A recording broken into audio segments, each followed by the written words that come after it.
గురువింద గింజ తనలో ఉన్న లోపం మర్చిపోయి పక్కనోళ్ళలో ఉన్న లోపం చూసి వెక్కిరిస్తూ ఉందంట. ఇప్పుడు ఇదెందుకు చెప్పాననుకుంటున్నారా? ఏం లేదండి. ఒక చిన్న స్టోరీ చెప్తాను. ఒక ఊర్లో ఒక అబ్బాయి, అమ్మాయి ప్రేమించుకుని వెళ్ళిపోయి పెళ్లి చేసుకుంటారు. అయితే ఈ విషయం తెలిసిన బీబీసీ న్యూస్ లాంటి వాళ్ళుంటారు గదా! అదేనండి ఇంట్లో విషయాలు ఆ ఇంట్లోకి, ఆ ఇంట్లో విషయాలు ఈ ఇంట్లోకి చెప్పేవాళ్ళుంటారు గదా!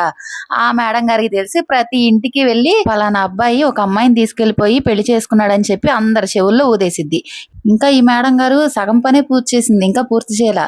ఇప్పుడు అబ్బాయి వాళ్ళ తల్లి దగ్గరికెళ్ళి, "ఏంటొదినా నీ కొడుకునేంటి ఇట్లా పెంచావు? వాడు చూడు ఎవడో పిల్లని తీసుకొని ఎళ్ళిపోయాడు.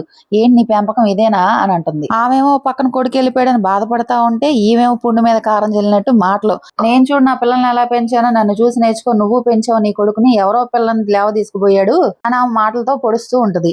ఈలోపు అబ్బాయి వాళ్ళ తల్లంటది, "ఆగొదినా ఇన్ని నీతులు నాకు చెప్తున్నావు కదా! నా కొడుకు లేవ తీసుకెళ్ళింది ఎవరినో తెలుసా? నీ కూతుర్నే వదినా" అని అనగానే ఈమెకి దిమ్మ తిరిగి బొమ్మ కనపడిద్ది. ఇప్పుడు అర్థమైందా స్టార్టింగ్‌లో ఆ సామెత ఎందుకు చెప్పానో?